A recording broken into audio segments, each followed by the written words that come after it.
et de la production à la commercialisation en passant par la distribution. Embaucherdiversité.com. Ensemble pour une industrie plus forte.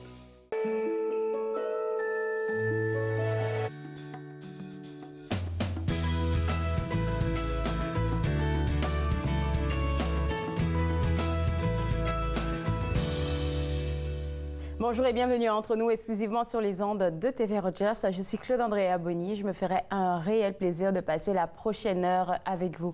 Aujourd'hui à l'émission, on va discuter de beaucoup de choses. On va avoir des nouvelles des éditions David. On va aussi découvrir le travail du département d'engagement communautaire dans les écoles du CECCE.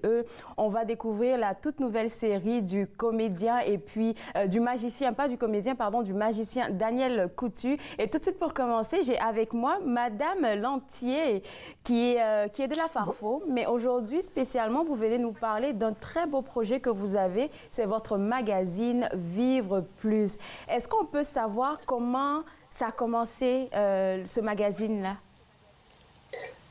Le magazine Vivre Plus a commencé comme étant le magazine de la Farfo en 2018. Alors, à ce moment-là, c'était géré complètement par des bénévoles qui s'occupaient avec différents collaborateurs, différents partenaires, de populer plus ou moins les articles qui apparaissaient dans le magazine. Il était très peu volumineux, une vingtaine de pages. Mais c'était vraiment du dévouement de la part de personnes qui voulaient aider les gens à se divertir, à se renseigner. Et à ce moment-là, on était en présentiel. Donc, ceci voulait dire que le magazine était en ligne et surtout publié et envoyé dans les clubs. Alors, on a eu une Madame Suzanne Fontaine qui a fait du bénévolat jusqu'au printemps lorsqu'elle a pris sa retraite. Et je suis membre de l'équipe de la Farfo depuis novembre, donc j'ai pris la relève. J'avais quand même une certaine expérience en mise en page. Ma première profession était en enseignement et je m'occupais d'un annuaire scolaire. Alors, c'est un petit peu à peu près la même chose, excepté que celui-ci est publié une fois par mois. Donc, un petit peu plus exigeant au niveau de travail. Ben oui, je vois ça. Vous faites un excellent travail là en passant. Je voulais juste demander qu'est-ce qui a changé de 2018 à 2021 parce que je vois que maintenant, il y a un nouveau format qui est établi. Lorsque nous avons pris en main la relève, nous avions commencé au printemps. Nous avons décidé qu'on voulait lui donner un look plus moderne, plus jeune peut-être. Quand on parle de personnes aînées, on pense toujours à des vieilles choses. On pense toujours à des joueurs de cartes puis des joueurs de bingo. Donc, on voulait à ce moment-ci que le magazine soit un petit peu plus comme un magazine qu'on retrouve sur les tablettes, dans les journaux, etc. Alors, on a commencé à faire des sections. Ensuite, on a rajeuni à chaque mois. On a une nouvelle page de section qui est différente. On a changé certains termes pour améliorer le contenu. On est allé chercher un éditorialiste, Madame Groslo. On a aussi des collaborateurs invités. Nous avons des gens qui sont là à chaque mois, qui nous fournissent du matériel, etc. Alors, on est vraiment chanceux d'avoir tous ces gens qui veulent vraiment divertir nos personnes aînées, leur apporter du contenu, de l'information, des ressources, etc., qui peuvent, surtout dans ce temps de pandémie, les divertir puis les renseigner. Je me rappelle qu'il y a 2 semaines ou 3 semaines, je ne sais plus, je parlais avec le directeur de la Farfo, M. Tremblay, puis je lui disais que j'appréciais vraiment votre magazine. Pourquoi? Parce que, comme vous venez de le dire, là, c'est vivant. Ça donne envie de lire, c'est coloré, comme j'aime beaucoup la couleur violette que vous utilisez, là, c'est très, très beau. Je ne sais pas si c'est la couleur qu'on utilise pour tous les magazines de l'année, mais pour celui-là en particulier, je suis tombée en amour parce que c'est l'une de mes couleurs, là. Fait que c'est bien fait, en tout cas. Ouais. Le vert et le mauve sont les couleurs de la Farfo, plus ou moins. Ce sont les couleurs qu'on retrouve dans notre logo. On a une experte dans notre équipe qui travaille le graphique d'une façon extraordinaire. Alors, elle sait comment lier nos pages de division, nos pages de présentation, nos couvertures, etc. Alors, c'est vraiment un travail d'équipe, de toute l'équipe de la Farfo. Tout le monde y met la main, va chercher des articles, va chercher des gens, etc. pour s'assurer qu'on a un contenu qui est vraiment diversifié. Et puis là, je vois qu'on va parler après la pause du magazine de décembre, du contenu du mois de décembre. Je suppose qu'il y a beaucoup de sujets qui vont intéresser les personnes aînées, mais il nous reste là quelque chose comme 20 secondes. Est-ce que c'est juste en allant sur le site web que les personnes qui veulent avoir accès à ce magazine-là doivent aller pour s'inscrire? Alors, en d'autres mots, ils peuvent s'abonner. C'est complètement gratuit. Le magazine est en ligne et est mis sur notre site web le 1er de chaque mois, à l'exception du mois de janvier à cause des vacances qui sera le 16. On en reparle juste après la pause. Parfait. Alors, je vous garde avec moi. Vous regardez Entre nous, exclusivement sur les ondes de TV Rogers.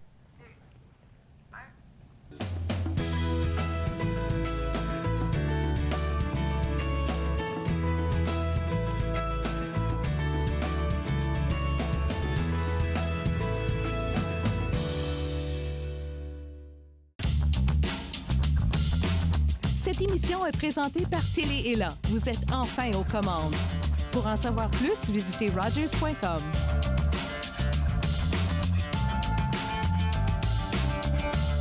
Mon mari est un homme et un père formidable lorsqu'il ne boit pas. Cela me dérange vraiment que mon mari choisisse l'alcool plutôt que nous. S'il nous aimait, il cesserait de boire, non? Ma conseillère m'a suggéré d'essayer Alanon. Je ne comprenais pas pourquoi, mais je suis heureuse d'y être allée. Êtes-vous préoccupé par la consommation d'alcool d'une autre personne? Vous n'êtes pas seul. Alanon ou Alatine peut vous aider. 1-888-4-ALANON ou visitez alanon.org. Ce ne sont pas les plateaux lourds ou le rythme rapide qui rendent la tâche difficile. Ce n'est pas le rythme effréné des demandes des clients. Ce n'est pas le patron qui vous demande de travailler un autre quart de travail à cause d'une collègue malade. Ce qui est difficile, c'est quand vous réalisez qu'un client a atteint sa limite d'alcool et que vous devez prendre la décision de refuser de le servir. Refuser de servir de l'alcool, ce n'est pas personnel, c'est la loi. Merci aux serveuses et aux serveurs de l'Ontario qui s'acquittent de leurs tâches difficiles. Nous savons que ce n'est pas facile, mais nous comptons sur vous pour assurer notre sécurité. À la prochaine émission de Vivre Ensemble, je m'entretiens avec Pat Milor, styliste personnel pour hommes, investisseur immobilier. On parlerait de son parcours. C'est un rendez-vous. Vivre Ensemble, lundi 19h sur TV Rogers.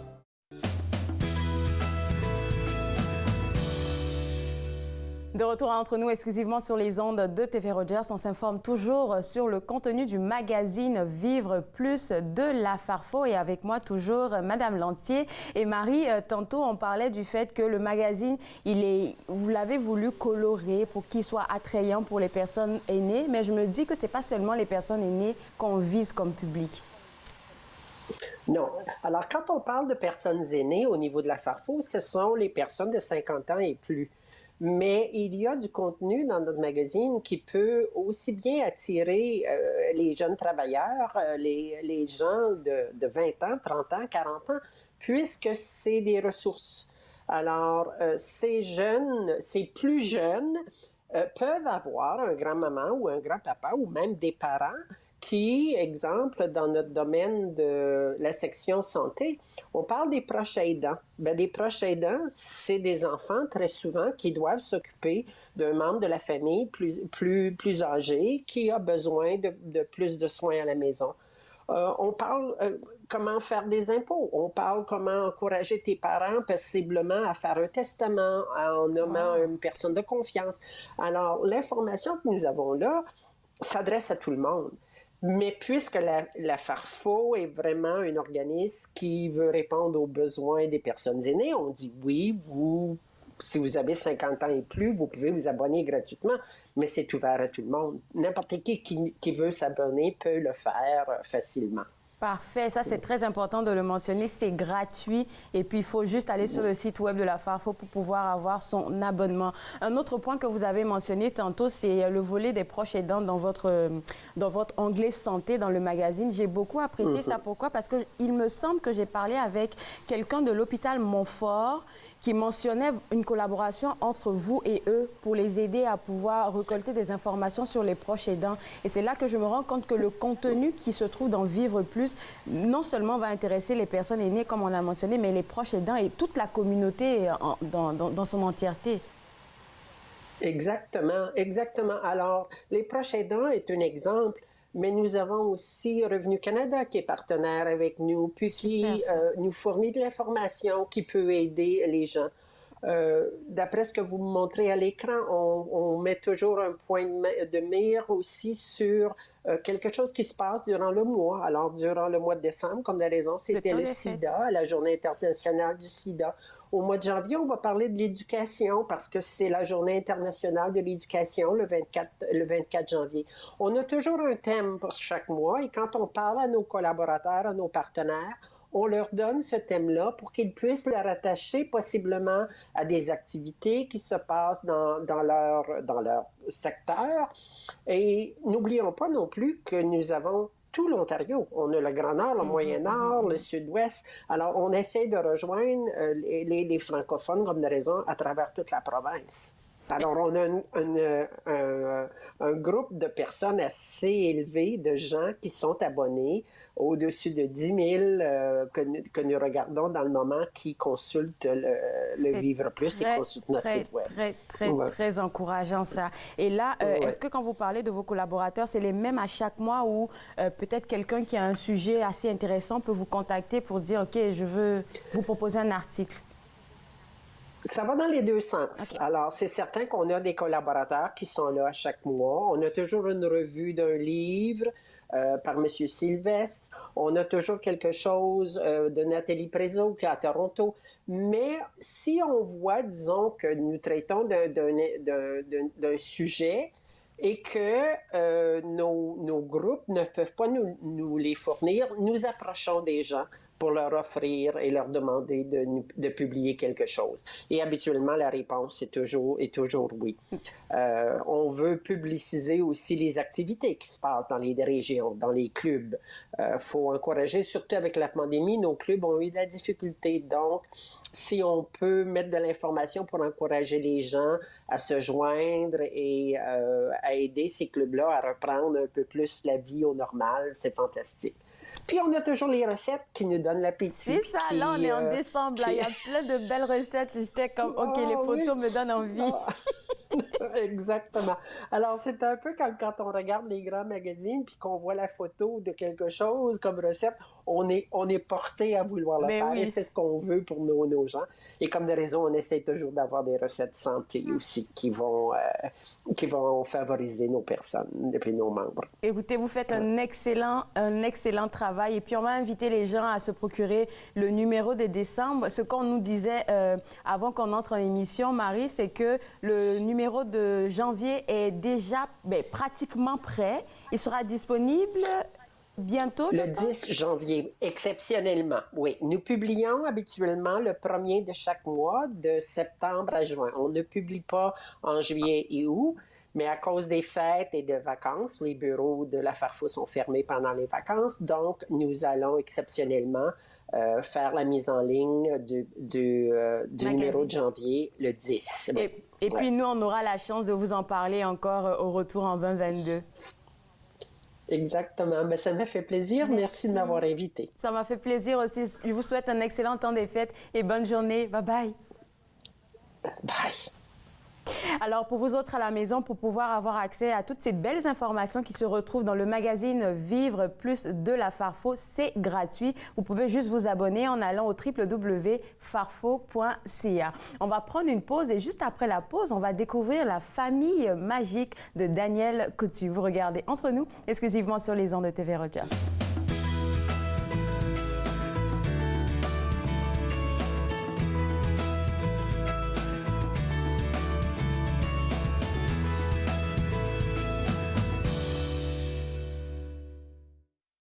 tell them to stop lie. Mag way with your susu anytime. Tired of deception, no.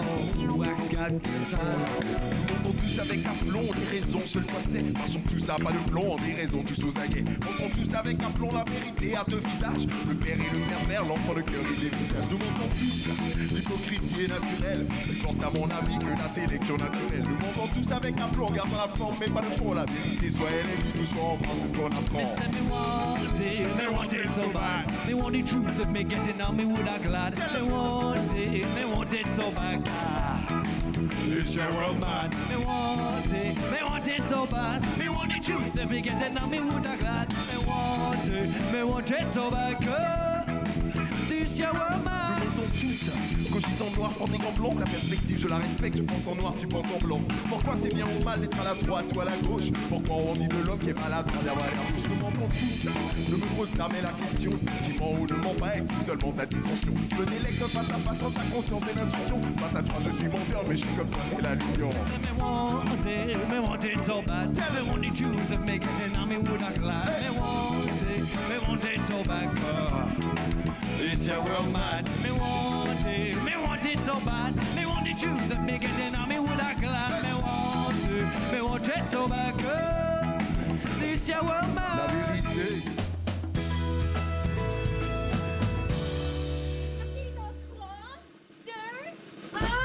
Daniel Coutu!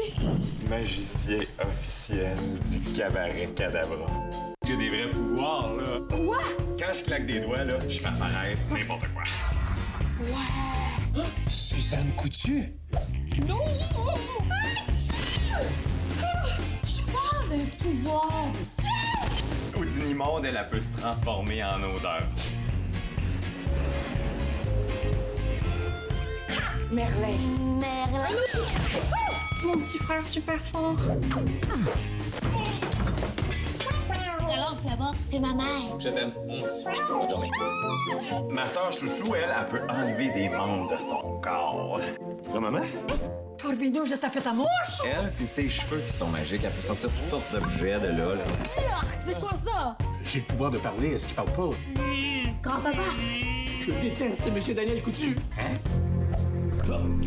Je vous envie d'être une famille si unie. Vous êtes toujours là les uns pour les autres. Abracadabra! Ça va être malade! C'est une famille magique! Très beau travail du magicien Daniel Coutu qui est avec moi.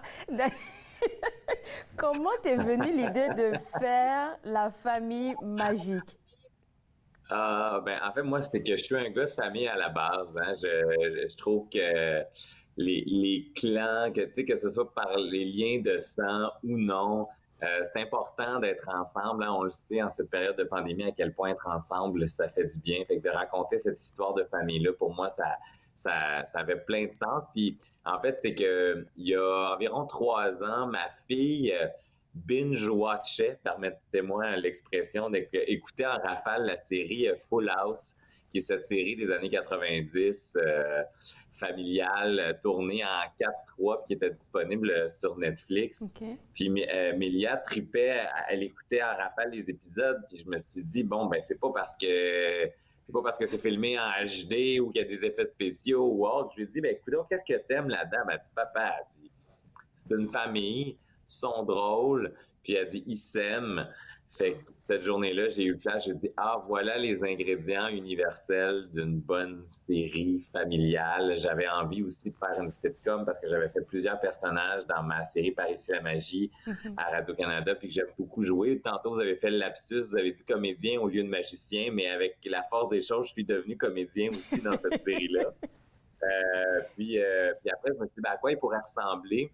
Si j'étais un enfant et que j'imaginais la vie du magicien Daniel Coutu, à quoi ça ressemblerait. Puis je me suis dit, ce serait drôle que, dans le fond, magicien, c'est un cover pour cacher le fait que j'ai de vrais pouvoirs magiques et que tous les membres de ma famille sont dotés, eux aussi, de pouvoirs magiques, mais complètement absurdes, puis qui sont parfois plus souvent nuisibles qu'aidants. Fait que ça crée... c'est le terreau assez fertile, disons, pour pour créer toutes sortes de rebondissements puis des situations abracadabrantes. Mais c'est tellement, on a vu tantôt la bande d'annonce, c'est tellement bien fait que même avec la bande d'annonce, on rit déjà. Donc je me dis que ça a dû prendre du temps, déjà même pour monter toute la créativité en arrière, ça c'est un. Et puis secondo aussi, la sélection des différentes personnes qui allaient faire partie de la famille magique. Oui, absolument. En fait, ça a pris beaucoup de temps, mais c'est 3 ans de développement. Entre le moment où tu as l'idée originale, que tu le présentes au diffuseur, si tu es chanceux, c'est 3 ans. Wow. Puis j'ai goûté à ce processus-là avec beaucoup d'enthousiasme, puis beaucoup de découvertes aussi, parce que, bon, il faut le dire, cette série-là a été tournée dans la région de Gatineau, Ottawa, à Gatineau plus précisément, puis on n'avait jamais fait ça, un tournage studio de cette ampleur-là ici à Gatineau. Fait que c'était toute une aventure de mettre ça sur pied puis de faire en sorte que ça arrive, mais toutes les étapes ont été stimulantes, que ce soit les réunions avec la directrice artistique qui est aussi originaire de la région pour la création des décors, les réunions avec la styliste, la costumière pour insuffler beaucoup de couleurs à ces personnages-là. On le voit dans la bande-annonce et dans la série à quel point cette série-là, elle est colorée, les rencontres aussi avec la réalisatrice, coordonnatrice Karine Ouellette, qui a tellement apporté beaucoup à cette série-là. Puis il faut dire aussi que je suis pas tout seul dans cette aventure-là. J'ai imaginé cette famille-là à partir d'une idée de base, mais pour développer les personnages, leur pouvoir, les mises en situation, j'ai travaillé avec une autrice qui s'appelle Isabelle Pruneau-Brunet, qui a un imaginaire coloré, puis avec qui je m'entends tellement bien. On a créé ces folies-là. Puis on s'est entouré aussi de plein de scénaristes, parce qu'une fois que les personnages sont créés, que l'univers est décidé, choisi, ben là, ça va vite. Il faut sortir 26 scénarios de 30 minutes en très peu de temps. Donc, on a fait appel à Valérie Caron, à Raphaël Codbec, à Patrick Dupuis, puis à Isabelle, bien sûr, pour scénariser la première saison. Donc, bref, c'était un gros travail d'équipe. Puis, vous avez raison, le casting, donc choisir les personnes qui vont jouer ces personnages-là, c'est aller à la rencontre de ce qu'on imagine. Puis quand on fait le casting puis qu'on voit défiler les acteurs devant nous, les différentes possibilités, quand la bonne personne, j'ai le souvenir, entre autres, quand Julien Arès, qui joue le personnage d'Ali Baba Binette, qui est le jeune voisin qui, lui, n'a pas de pouvoir magique et qui voudrait donc en avoir un. Je me souviens, quand il est arrivé devant nous, c'était comme une espèce d'eureka de dire « on l'a trouvé ». Puis ces petits moments-là, tout au long du processus, sont tout aussi, sinon encore plus satisfaisants que lorsque la série, elle est finalisée puis elle est complètement montée. Donc, c'était beaucoup de travail, mais la rencontre avec les différents créateurs puis avec les comédiennes et les comédiens s'est faite avec beaucoup de joie malgré le contexte pandémique. Ben oui, c'est ce que je remarque là, c'est que c'est une belle équipe de professionnels avec laquelle tu as travaillé, mais aussi qu'est-ce que j'ai trouvé assez intéressant parce que je l'ai vu un peu dans toutes les critiques dans les médias de la série, on parle beaucoup de celui qui interprète ton fils Merlin. Il a une force de caractère, non seulement dans sa vie de tous les jours, mais aussi dans le film. Oui, absolument. En fait, Sébastien Chimpaillé, c'est une découverte extraordinaire. Lui aussi, quand on l'a rencontré, on a dit « Ah, c'est lui ». Puis Sébastien Chimpaillé, le personnage de Merlin, c'est celui qu'on a cherché le plus longtemps parce que ça prenait une espèce de force intérieure, une force tranquille parce que c'est un personnage d'intello, mais qui est doté d'une force surhumaine, mais qui n'aime pas son pouvoir. Donc, ça prenait un jeune comédien qui soit capable d'avoir un grand, permettez-moi l'expression, un grand range au niveau du jeu, donc beaucoup de talent. Puis en plus, on l'a trouvé à Gatineau, donc dans la région. C'est un jeune qui provenait de l'école L'Artichaut, donc qui avait fait de la formation en comédie musicale. On l'entend d'ailleurs chanter dans un épisode, il chante très bien. Donc oui, il fait un travail exceptionnel, puis cette espèce de naturel qu'il a est désarmant des fois pour le téléspectateur. Ça rend la chose tellement drôle et sympathique de le voir naviguer comme ado dans ce terrain de jeu-là. Puis dans l'émission aussi, c'est super intéressant de le voir essayer de gérer sa famille. Souvent, l'adulte, c'est lui, c'est pas les adultes qui l'entourent dans l'émission. Ça arrive souvent dans certaines familles, là. C'est un peu comme si chacun des téléspectateurs, en fait, va se retrouver quelque part dans un des rôles. Si on revenait un peu sur les rôles, on l'a vu dans la bande-annonce vite fait, mais on veut te l'entendre dire. Alors, toi, ton rôle, c'est juste d'être... qu'est-ce que tu fais? C'est quoi ton don? En fait, moi, mon rôle, c'est juste d'être moi, puissance 10. C'est-à-dire que c'est un alter ego. Je joue le personnage de Daniel Coutu qui est très près de moi, mais il y a quand même de très bonnes différences, notamment au niveau de la naïveté. On a voulu créer un personnage, un alter ego qui soit un peu naïf, sans être niaiseux. Là, j'ai beaucoup de candeur dans cette émission-là parce que, comme je disais tantôt, ce sont souvent mes enfants qui jouent le rôle du parent à l'intérieur de l'émission. Fait que c'est assez rigolo.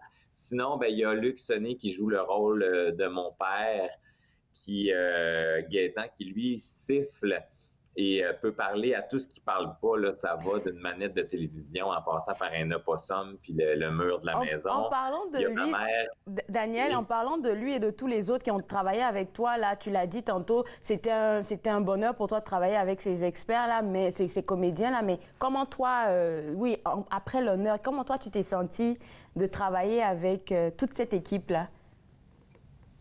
Bien, je me suis senti très privilégié à cause du niveau d'expérience. Quand j'écrivais le personnage de Gaétan avec Isabelle Pruneau-Brunet, j'avais la voix de Luc Sonnet en tête. Donc, c'était la personne à qui on a offert le rôle à Luc Sonnet, puis on avait le goût de le voir dans cette série jeunesse-là. Puis, quand il a lu les textes et tout ça, il a accepté d'embarquer. Mais plus loin que de seulement interpréter son rôle. Tu sais, quand je pense à Marie-Chantal Perron, c'était la même chose avec Stéphane Crête ou Carmen Sylvestre, qui ont beaucoup d'expérience. Moi, j'en avais comme magicien, j'en avais comme animateur, mais j'en avais pas beaucoup comme comédien. Et ils ont été extrêmement généreux. Donc, je me suis senti très privilégié et accueilli à l'intérieur de ce métier-là, parce que c'est un métier, hein, on s'improvise pas comédien du jour au lendemain. Donc, j'ai abordé ça avec beaucoup d'humilité. Je pense qu'ils l'ont senti. Ça fait en sorte aussi qu'ils ont saisi beaucoup d'opportunités de me conseiller sur le jeu. Donc, le plateau a été très, très agréable. Puis les jeunes qui jouent des rôles aussi, qui sont immensément talentueux, j'avais à peu près le même niveau d'expérience que les enfants en jeu. On est très content pour toi, Daniel. Je te souhaite bon succès pour cette première saison parce que je sais qu'il y a une deuxième saison qui s'en vient. Et puis, on va inviter les gens à te suivre sur tes réseaux sociaux et ton site web pour avoir plus d'informations. Je te souhaite un bon temps des fêtes. Au revoir. Ben, vous aussi, merci. À très bientôt. À très bientôt. Alors, pour vous autres à la maison, pour avoir accès à cette famille magique, là, pour avoir des informations sur le www.danielcoutu.com. On va prendre une pause et juste après la pause, on va s'informer sur le travail du département d'engagement communautaire dans les écoles du CECCE. Vous regardez Entre nous, exclusivement sur les ondes de TV Rogers.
De retour entre nous exclusivement sur les ondes de TV Rogers. Comme je l'ai dit avant la pause, on va s'informer maintenant sur le beau travail du département d'engagement communautaire dans les écoles du CECCE. Et pour en parler, Marie-Michel Laferrière, qui est gestionnaire dans ce département. Et on a envie d'en savoir plus. C'est quoi votre rôle et comment vous appuyez les personnes que vous êtes censés appuyer? Bien, le rôle de l'équipe d'engagement communautaire et partenariat, dans le fond, notre rôle est vraiment de représenter le Conseil des écoles catholiques du Centre-Est dans la communauté, sur le terrain, d'aller à la rencontre des gens, de leur parler de nos programmes, de nos écoles, puis vraiment là, pouvoir répondre à toutes leurs questions. Donc, nous, là, on commence vraiment là, de la première rencontre, puis on les amène là, dans l'espoir de les amener jusqu'à l'inscription, puis sur les bancs d'école, dans nos écoles du CECCE. Alors, comment vos équipes sont préparées à accueillir ces nouvelles familles-là et même à les accompagner tout au long du processus jusqu'à l'inscription des jeunes enfants? Ben, dans le fond, on est une équipe qui doit carrément connaître presque tout du CECCE. Donc, connaître nos écoles, connaître les programmes, des programmes spécialisés, les programmes Focus, les MHS, etc. Puis aussi, là, connaître les bons partenaires dans la communauté aussi, parce qu'on se fait énormément intermédiaire, surtout lorsqu'on parle, par exemple, de nouveaux arrivants qui arrivent puis inscrivent leurs enfants à l'école ou au conseil. Bien là, nous, on va vouloir les accompagner puis les diriger vers les bonnes personnes pour assurer un bel accueil et une belle intégration. Et puis quand on parle de partenariat, là, je pense que c'est grâce à votre partenariat avec le point d'accueil francophone, le PAF, qu'on a pu rentrer en contact avec vous parce que eux aussi, ils essaient de donner les outils nécessaires aux nouveaux arrivants pour pouvoir mieux les positionner sur la bonne voie. Et puis quand vous parlez du fait que vous devriez savoir tous les gens de votre équipe, je trouve que c'est assez intéressant parce que quand les immigrants, ils arrivent ici et qu'ils ont envie de peut-être envoyer l'enfant à l'école, ils vont se dire, OK, je vais choisir peut-être la première école que j'ai sur le nez, mais ils n'ont pas vraiment toutes les informations nécessaires pour se lancer dans une aventure comme ça. 100%. Puis c'est pour ça qu'on essaye d'être là dès le début, dès leur arrivée. Puis on travaille de très près, entre autres, avec le PAF pour vraiment s'assurer qu'on est en mesure d'informer les nouveaux arrivants de toutes les options qui s'offrent à eux. Parce qu'en toute franchise, c'est même rare qu'un nouvel arrivant va arriver et savoir que l'éducation francophone, par exemple, est une option en Ontario. Donc, nous, notre équipe travaille de très près. On fait des webinaires pour présenter le système d'éducation en Ontario, qui est souvent très différent de ce que un nouvel arrivant peut connaître dans son pays. Donc, parler de c'est quoi les critères, à quoi... Totalement différent, oui. On commence à 4 ans ici. C'est quoi les critères d'inscription pour un conseil d'école catholique comme le nôtre? Donc, vraiment, là, on essaye de tout mettre ça là, dans une belle présentation puis de pouvoir leur présenter. Puis après ça, c'est de pouvoir soit les mettre en contact avec les bonnes personnes qui auront les réponses à leurs questions ou de simplement les accompagner dans tout ce processus-là. Alors là, je vois dans les notes qu'on a pu partager, c'est que vous les accompagnez quand ils arrivent sur le territoire, mais aussi lorsqu'ils sont inscrits dans vos écoles, vous faites également un suivi. Et ça, je trouve que c'est assez intéressant. C'est qu'ils ne sont pas laissés à eux-mêmes là parce qu'ils se sont inscrits dans une des écoles du CECCE. 100%. Puis on sait que c'est important, puis que, comment je dirais ça, l'établissement est beaucoup plus long qu'on s'inscrit puis on envoie la famille à l'école. Donc, on a différents services qui sont offerts, entre autres avec des travailleurs d'établissement. On offre un programme, par exemple, qui s'appelle A3, qui est de l'accompagnement au devoir pour les familles nouvellement arrivées, puis aider ces enfants-là dans l'apprentissage de la langue, dans les mathématiques, selon la matière dont ils ont besoin. Donc, on travaille avec plein de bénévoles à ce niveau-là. J'ai une conseillère en engagement communautaire, Hortense, qui travaille de très près, et Souleymane, mais les deux travaillent de très près avec les familles nouvellement arrivées aussi. Hortense, en ce moment, elle est à la quête de manteaux d'hiver, bottes d'hiver pour s'assurer que nos nouvelles familles soient toutes équipées pour...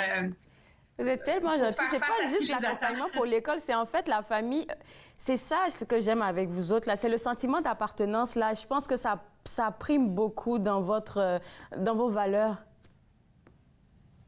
La bienveillance, tu sais, je dirais, oui, tu sais, il y a l'accueil, il y a la bienveillance. Cette année, le thème au CECCE, c'est le bien-être. Puis ça, on se rend compte que c'est au-delà de la salle de classe. Puis ce qu'on prône au CECCE, c'est ce partenariat-là entre l'école et la famille, puis s'assurer de... Tu sais, si la famille est bien, l'enfant va être bien, puis on va être en mesure de l'aider à réussir. Est-ce que vous offrez aussi un appui? Oui, on parle des jeunes qui vont aller dans les écoles et tout, mais un appui aussi aux parents.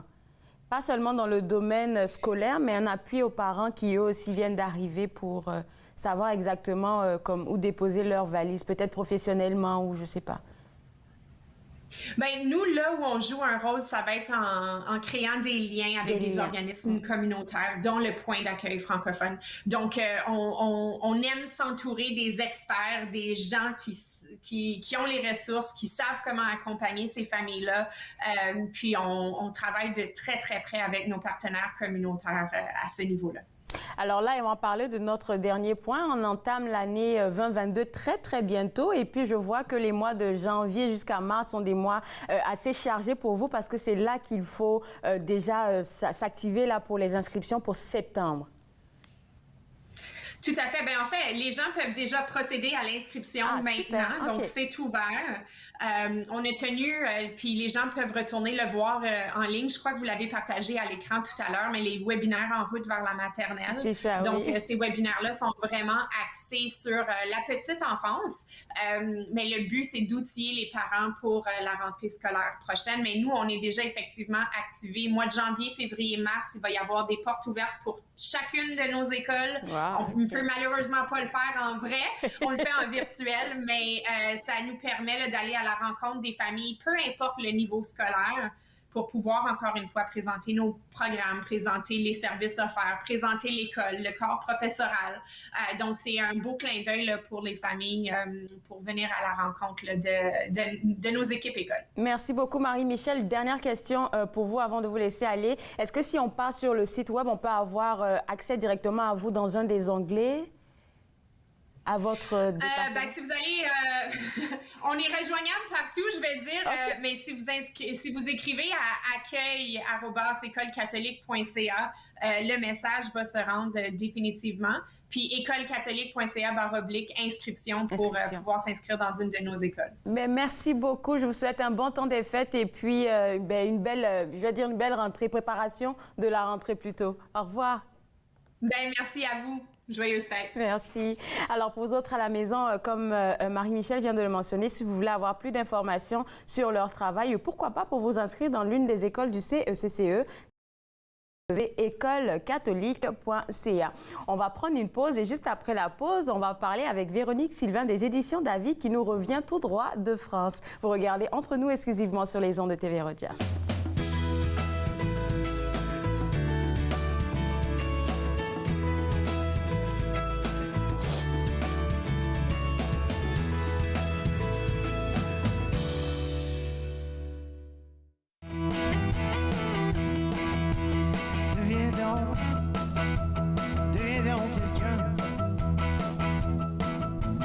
Quelqu'un dont tu rêves depuis longtemps.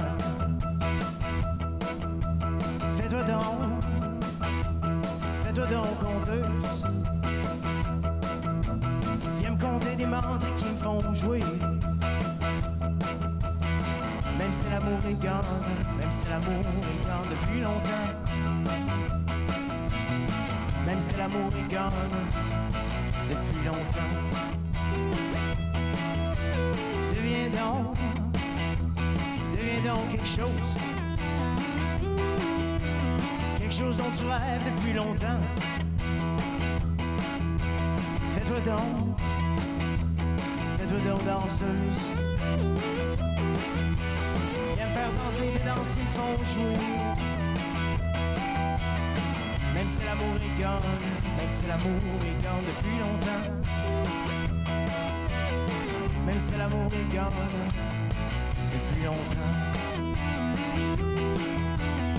Même si l'amour est gone, t'es pas obligé de partir avec. Même si l'amour est gone, t'es pas obligé de partir avec.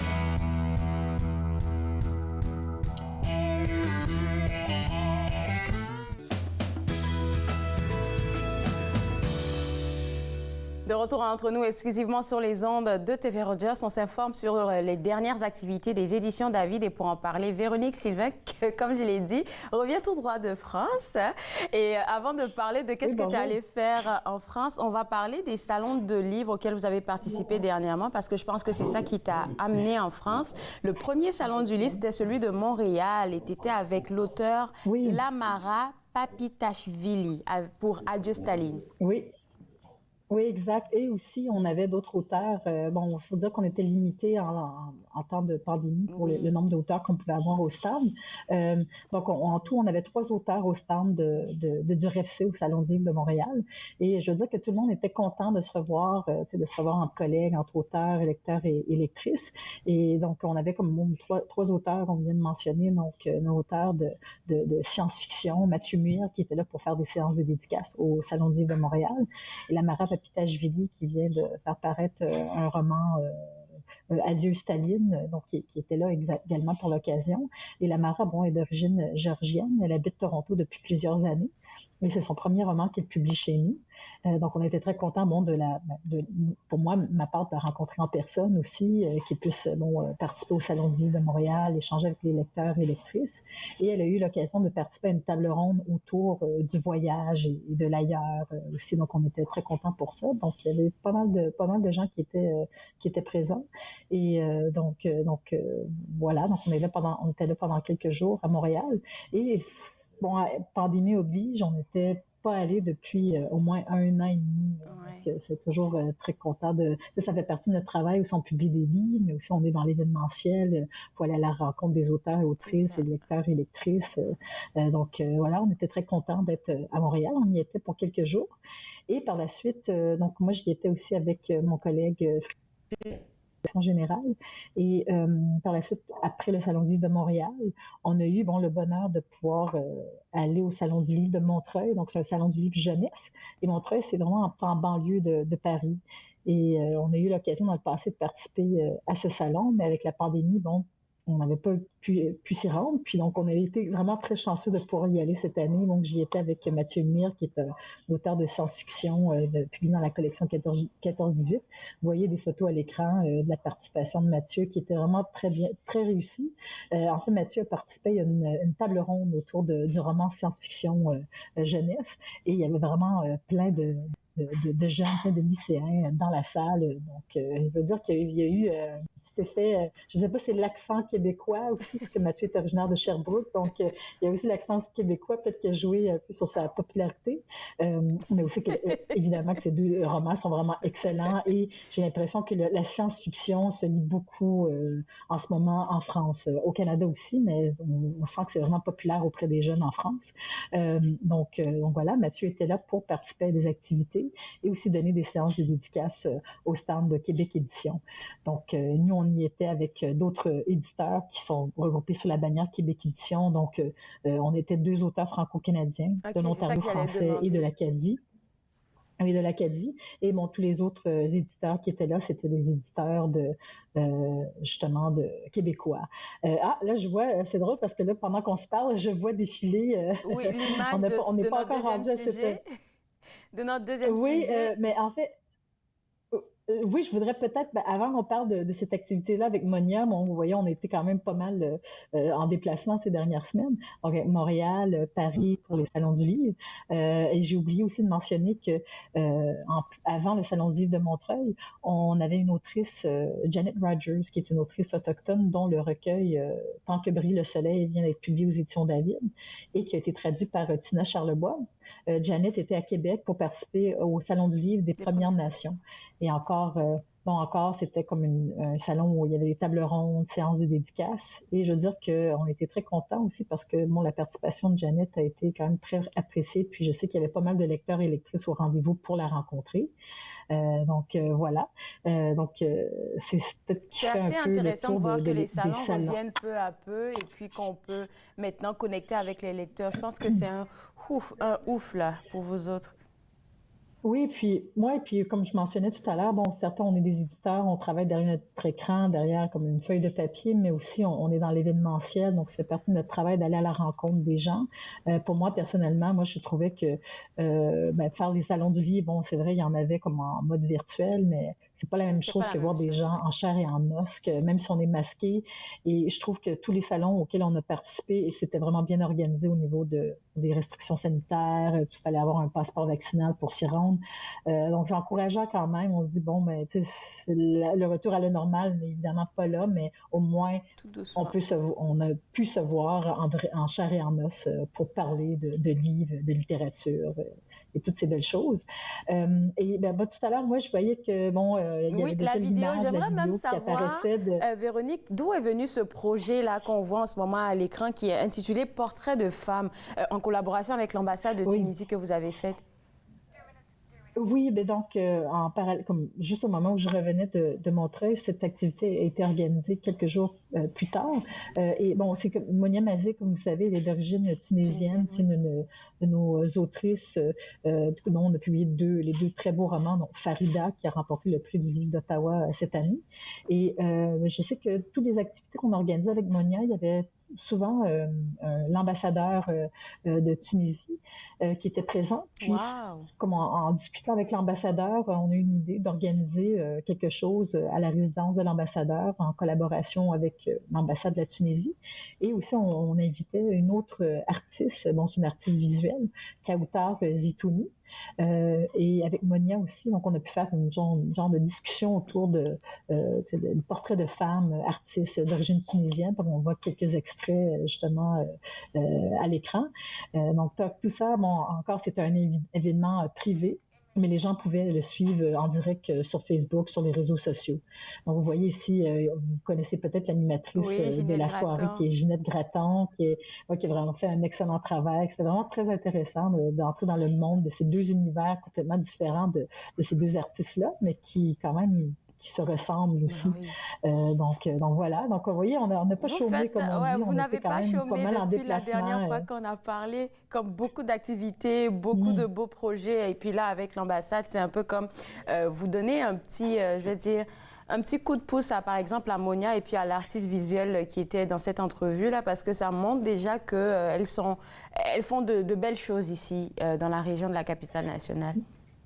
Oui, puis l'artiste, Monia Mazig est originaire de Tunis, en Tunisie, mais elle habite à Ottawa depuis plusieurs années. Et Kautar Zitouni est originaire de Tunis également, à Ottawa depuis quelques années. Donc, ça crée des liens aussi, ça leur donne la visibilité également. Merci. Et pour nous aussi, donc c'est vraiment une très belle collaboration avec l'ambassade de la Tunisie. Je te garde avec moi, Véronique. On va prendre une pause et juste après la pause, on va parler de ce beau projet-là qui s'appelle Terre. Vous regardez Entre nous exclusivement sur les ondes de TV Rogers.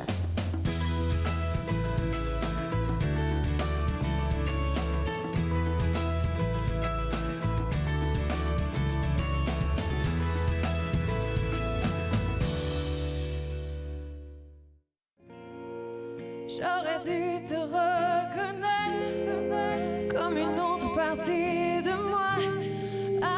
Invisible, je tombe sans toi, je tombe chaque fois. Je t'espère encore, j'y crois mais j'ai tort. Je tombe sans toi, je tombe chaque fois. Tout s'arrête là, perdu déjà. Je compte les heures qui nous séparent. Le monde autour semble à l'écart. Je ne vois plus devant ni derrière. Je t'ai perdu. J'ai tout à refaire. J'aurais dû le reconnaître. Tu es l'autre partie de moi. Invisible, je tombe sans toi. Je tombe chaque fois.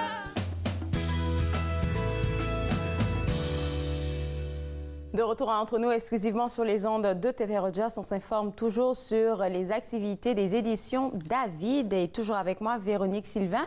Et Véronique, là maintenant on va parler du projet Terre. Je sais qu'on a déjà parlé de ce projet-là, mais est-ce que tu pourrais nous faire un rappel, s'il te plaît? Oui, donc justement, le projet Terre, c'est un recueil collectif qui a été publié cet automne, qui regroupe une trentaine de textes une trentaine de poètes d'un peu partout au Canada, donc de l'Ouest canadien, de l'Ontario français, l'Acadie et du Québec, qui se sont réunis pour écrire sur la Terre et la conscience environnementale. Vous voyez, ce qu'on voit dans l'actualité, bon, de plus en plus, c'est qu'on parle des effets du réchauffement climatique. Ouais. Donc, c'est un sujet, je ne vais pas dire, brûlant, oui, et il faut en parler. Puis, bon, la poésie, peut-être ne pas changer le monde, on dit qu'on ne savait pas changer le monde, mais ça veut faire une petite différence quand même là-dedans. Donc, c'est vraiment pour prendre la parole, parler de ces sujets, tout ça. Et donc, on a eu l'occasion justement de le lancer en septembre dernier à la Galerie d'art d'Ottawa. Donc, c'est un lancement hybride aussi qu'on avait proposé aux gens. Et on est très content parce que, bon, en février prochain, ce recueil, justement, on organise plein de petites activités autour de ce recueil. Okay. Mais en février prochain, dans le cadre du Salon du livre de l'Outaouais, il y aura un grand spectacle qui est mis en scène par nul autre que Jean-Marc Talpé et donc qui est aussi avec Marcel Aymar et Daniel Boivin qui s'occupe de l'environnement sonore. Et donc, ce spectacle, les billets sont déjà en vente sur le site web du Salon du livre de l'Outaouais. Et donc, il faut regrouper plusieurs poètes du collectif qui vont être sur scène, soit pour lire leurs textes, interpréter leurs textes ou les textes des autres aussi. C'est vraiment un spectacle qui a été concocté par Jean-Marc Dalpé et qu'on présente pendant le Salon du livre de l'Outaouais. Chaque année, le Salon du livre de l'Outaouais présente un grand spectacle et cette année, on a le bonheur, la chance que le spectacle ce soit autour du projet Terre. Donc, on est très contents. Et donc, vous voyez aussi, le Salon du livre de l'Outaouais aura lieu du 24 au 27 février prochain. Donc, le spectacle est-ce qu'on sait si ça sera hybride ou ça sera juste en présentiel? Ça va être en présentiel, oui. Okay, super. Donc, oui, ce sera en présentiel et je vais juste... on dirait que j'avais perdu... Donc, je vais donner la date, justement, le lancement le spectacle du projet Terre est justement présenté le vendredi, le vendredi 25 février à 19h30. Donc, c'est à la salle Jean-Després, au 25 rue Laurier à Gatineau. Et les billets sont déjà en vente au coût de 21 $ environ, donc en vente sur le site web du salon. Et cette activité est également gratuite aux membres. Il y a des gens qui sont membres de la Maison des arts littéraires de Gatineau. Donc, ce spectacle est gratuit aux membres de la MAL, qu'on appelle. Donc, tous les détails sont sur le site web du Salon du livre de l'Outaouais. Il faut faire vite parce que j'ai l'impression que les billets vont se vendre quand même assez rapidement. Ouais, c'est un grand salon, donc, ça. Tout le monde, puis même, c'est ça pour ce spectacle aussi. Oui, puis le spectacle aussi, c'est le spectacle du Salon du livre de l'Outaouais et en présentiel. Donc, ce ne sera pas hybride cette fois-ci. Mais nous, de notre côté, on va enregistrer des extraits vidéo qu'on va rediffuser par la suite. Mais pour les gens qui veulent voir des poètes en chair et en os sur scène, c'est maintenant le moment d'acheter vos billets sur le site web du Salon du livre de l'Outaouais. Ça peut être même une idée cadeau, même en y pensant. Donc, www.slo.qc.ca, c'est le site web du Salon de livre de l'Outaouais, au cas où vous voulez prendre vos billets pour le spectacle du projet Terre tout de suite. Je sais qu'on pourrait en reparler en janvier si on se voit. Juste un petit rappel aux gens. Oui, tout à fait. Oui, c'est ça. Oui, puis aussi, on parle d'idées de cadeaux pour acheter un billet pour le spectacle, mais aussi, vous pouvez acheter votre laissez-passer pour aller au Salon du livre de l'Outaouais qui aura lieu en février prochain et qui, cette année, l'année prochaine, aura lieu un peu en ville, dans le centre-ville de Hull. Donc, ça va être assez différent. Donc, ce sera différent comme format de salon. Donc, les gens vont se promener de station en station dans le centre-ville de Hull, donc de Gatineau. Donc, à suivre. Moi, j'ai hâte de voir ce que ça va donner. En tout cas, j'ai hâte de voir aussi ce que ça va donner. Là, il va nous rester juste 1 minute, Véronique. Si tu avais juste oui, ça passe vite. Un seul ouvrage à nous proposer, par exemple, ou bien, je ne sais pas, comme des suggestions à nous faire pour des idées cadeaux. 45 secondes. J'en donne peut-être quelques-unes rapidement. Oui. Donc, le recueil collectif Projet Terre, donc pour les gens qui aiment la poésie, mais pas que, qui veut lire sur la conscience environnementale. On a aussi toute une variété de romans dans la collection 14-18, si vous voulez faire plaisir à vos adolescents ou à l'adolescent qui est en vous. Donc, j'ai parlé de Mathieu Mire tout à l'heure, donc c'est 2 très bons romans de science-fiction à offrir peut-être pour les fêtes. Sinon, si vous êtes plutôt amateur de romans, donc romans historiques, Adieu Staline de Lamara Papitashvili, ou plutôt d'essais historiques, les porte-paroles franco-ontariens de Serge Dupuis, qui, je m'en rappelle, le 110e anniversaire de l'AFO, et qui aborde justement toutes ces luttes franco-ontariennes au fil du temps. Merci. Donc, en voilà quelques-unes. Merci beaucoup, Véronique. Et puis, on va inviter les gens à aller visiter le site web des éditions David. Je te souhaite un excellent temps des fêtes. Et puis, on se voit en 2022. Merci, toi aussi. Oui, merci, Claude. Au revoir. Alors, pour vous autres à la maison, pour avoir accès à tous les ouvrages, pour vous faire une idée cadeau pour les gens autour de vous, www.éditiondavid.com, c'est le site web des Éditions David. On va prendre une pause et juste après, j'aurai des informations à partager avec vous. Vous regardez Entre nous, exclusivement sur les ondes de TV Rogers.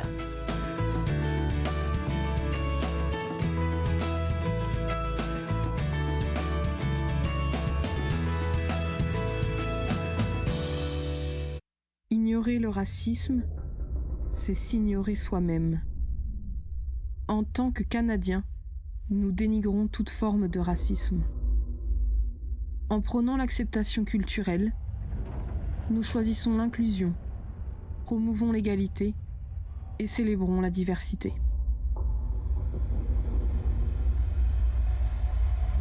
Choisissons la santé, pas la haine.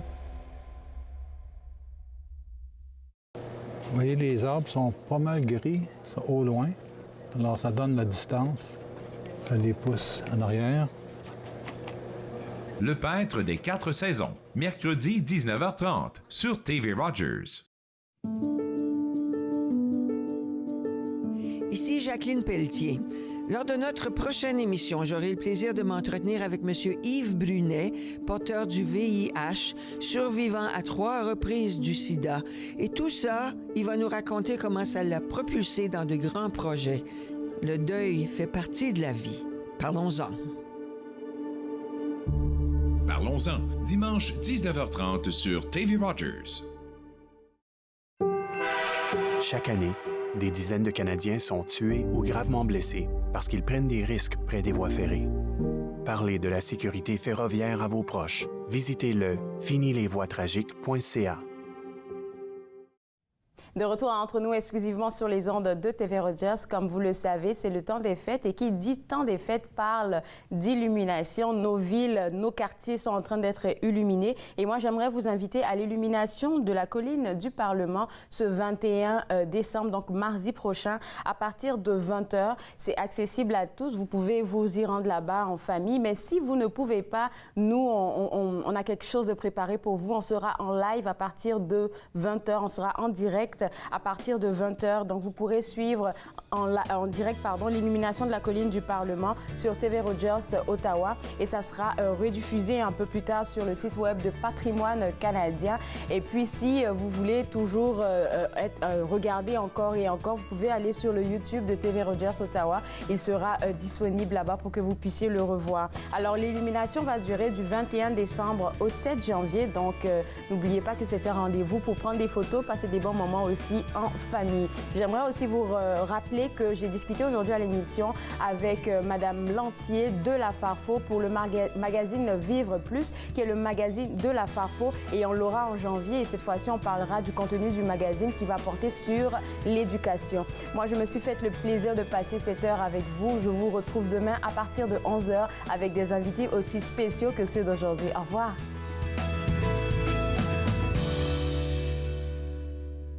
Faites-nous part de vos commentaires en composant le 613-521-2323 par courriel sur Facebook et Twitter.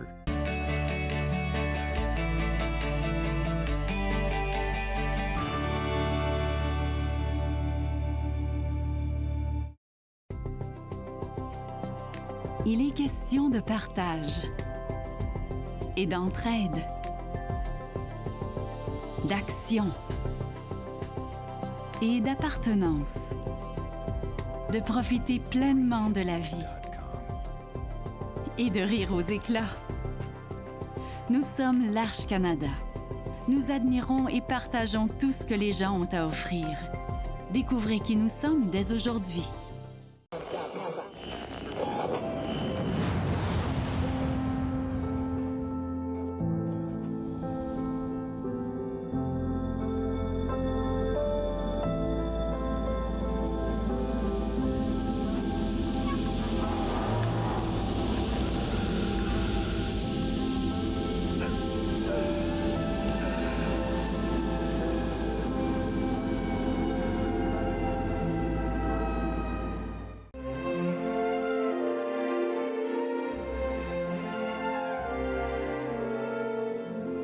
Vous regardez